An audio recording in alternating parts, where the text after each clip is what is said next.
Saudara, sorotan selanjutnya, misteri laporan dicabut dalam kasus dugaan penculikan atlet golf perlahan terungkap. Pelaporan dilakukan teman dekat pegolf perempuan itu usai kejadian. Polisi menduga sang pegolf telah berangkat ke Malaysia bersama 2 orang.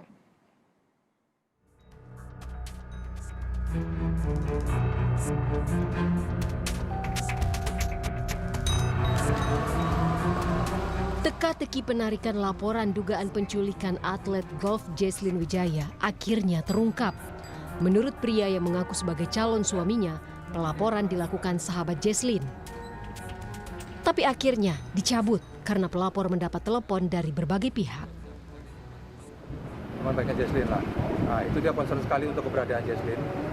Kemudian dia pengen cepat-cepat untuk bisa menemukan Jesslyn. Kemudian dia mau mencabut karena dia merasa terganggu karena dihubungi oleh begitu banyak pihak sedangkan dia ada pekerjaan.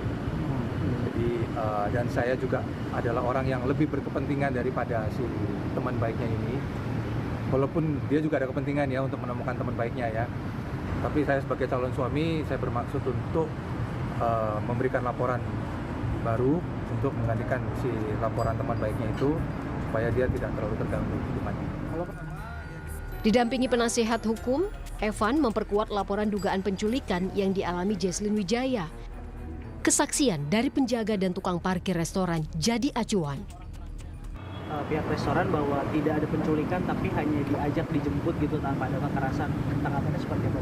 Ya, kalau untuk pihak restoran yang menyatakan seperti itu kenapa berbeda sekali dengan yang kami terima dan yang dikuatkan oleh 2 orang penjaga tukang parkir yang ada di sana ya kan. Awalnya keterangan yang kami dapatkan sudah ada pada kami dan itu akan menjadi bukti juga buat kami yang akan kami serahkan. Hasil penyelidikan Polres Metro Jakarta Pusat mulai menemukan titik terang. Dari pemeriksaan manifest penerbangan pesawat, sang atlet golf telah meninggalkan Indonesia dari Bandara Ahmad Yani di Semarang, Jawa Tengah. Dia teridentifikasi dalam pesawat tujuan Kuala Lumpur bersama 2 orang lain. Kami juga ketahui 2 orang tersebut adalah kerabatnya, EA dan EI. Namun untuk pemberangkatan ini apakah dengan keinginan sendiri atau dengan paksaan, tentu saja kami masih mencoba mendalami melalui rangkaian, khususnya untuk menemui korban atau J yang dilaporkan sebagai korban. Kalau ke keluarga sendiri gimana Pak? Apakah sudah dilakukan pemeriksaan atau mencari keterangan dari pihak keluarga? Sampai saat ini keluarga korban masih belum memberikan keterangan secara resmi. Kami masih mengundang baik itu dari ayah, ibu, dan bibinya untuk memberikan keterangan di Polres Metro Jakarta Pusat. Atlet golf Jesslyn Wijaya dilaporkan menjadi korban penculikan saat berada di restoran di kawasan Mangga Besar, Jakarta Pusat.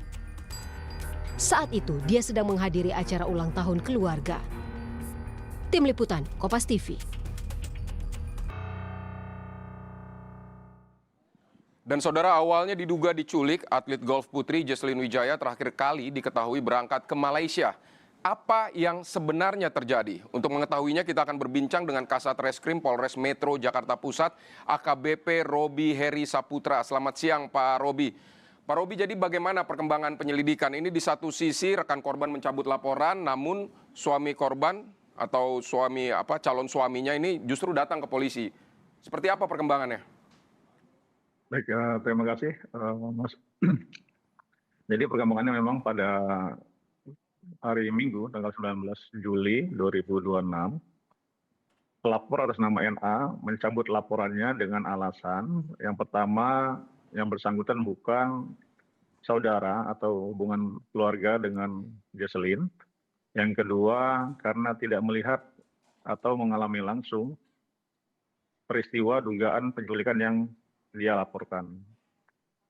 Namun berdasarkan fakta yang kami terima atau yang kami temukan, memang ada peristiwa tersebut pada tanggal 13 di rumah makan Saung Kita. Artinya ada saksi yang melihat Jesslyn dibawa oleh ke-5 orang tersebut. Namun apakah merupakan suatu tindak pidana penculikan atau bukan, kita masih terus mendalami proses penyelidikannya. Tanggal 14 kita temukan data bahwa yang bersangkutan melintas ke luar negeri atau ke Kuala Lumpur melalui Bandara Ahmad Yani, Semarang, bersama 2 perempuan lainnya. Ya. Hadir menurut atau dari CCTV yang kami lihat, yang bersangkutan tiba dengan 3 kendaraan, kemudian turun 3 perempuan, yaitu salah satunya Jesslyn, 2 orang lainnya itu adalah ibunya, Eli, EA, kemudian satunya lagi perempuan, tantenya, kemudian diantar oleh beberapa pria sampai dengan tempat check-in.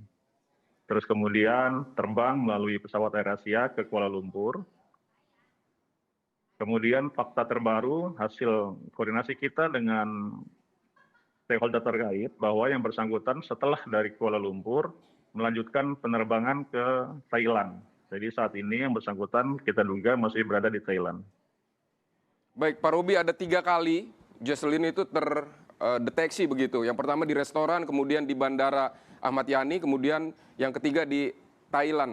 Menurut penyelidikan polisi atau pemeriksaan saksi-saksi, apakah di 3 peristiwa itu ada indikasi paksaan terhadap Jesslyn? Sampai saat ini kita belum menemukan adanya kekerasan atau pemaksaan yang berlebihan ya dari rangkaian CCTV juga kita belum melihat demikian. Jadi untuk paksaan atau tidaknya sampai saat ini kita belum menemukan adanya upaya paksa yang terlihat khususnya dari CCTV. Kecuali saat pertama kali di rumah makan saung kita yang membawa Jesslyn ke mobil. Kalau dari TKP yang pertama itu saksi menyatakan memang melihat Jesslyn itu dibawa secara paksa. Baik, lalu perkembangannya saat ini tadi Anda bilang sudah ada juga di sana ada orang tua dari Jesslyn, ibu di Bandara Ahmad Yani, kemudian tantenya. Ini kemudian akan seperti apa pemeriksaannya? Apakah mereka juga akan ditelusuri atau seperti apa? Hari ini kita jadwalkan memang panggilan, undangan kepada keluarga Jesslyn. Yang kita undang itu adalah ibunya, tantenya, dan adiknya. Namun sampai dengan sekarang belum ada konfirmasi untuk kehadirannya. Juga kita masih melakukan pendekatan untuk memeriksa neneknya dari Jesslyn yang sebelumnya berada di TKP pada tanggal 13 Juli 2026. Baik, kalau yang di lokasi di TKP ketika Jesslyn dibawa, sudah teridentifikasi siapa saja orang-orangnya yang membawa Jesslyn?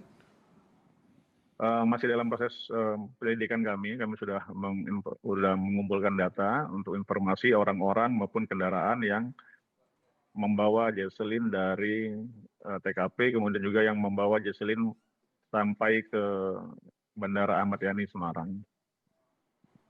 Baik, jadi kalau dari kesaksian yang ada orang-orang di sana ketika di restoran itu memang ada tindakan pemaksaan terhadap Jesslyn ya? Ini yang mana yang betul, Pak? Yang mana yang benar maksudnya gimana? Yang apakah memang ada pemaksaan atau tidak atau seperti apa? Pemilik restoran bilang nggak ada pemaksaan malah. Menurut saksi yang kami periksa, memang dia dibawa langsung ke mobil dengan subjektif sih memang, tapi menurutnya adalah memaksa.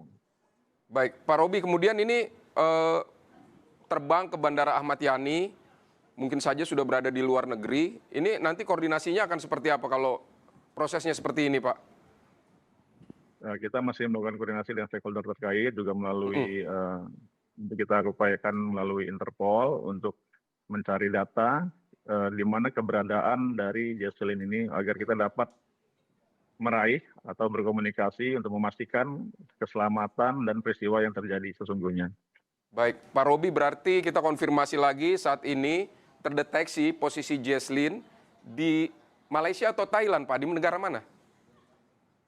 Untuk hari ini kita pastikan yang bersangkutan ke Thailand.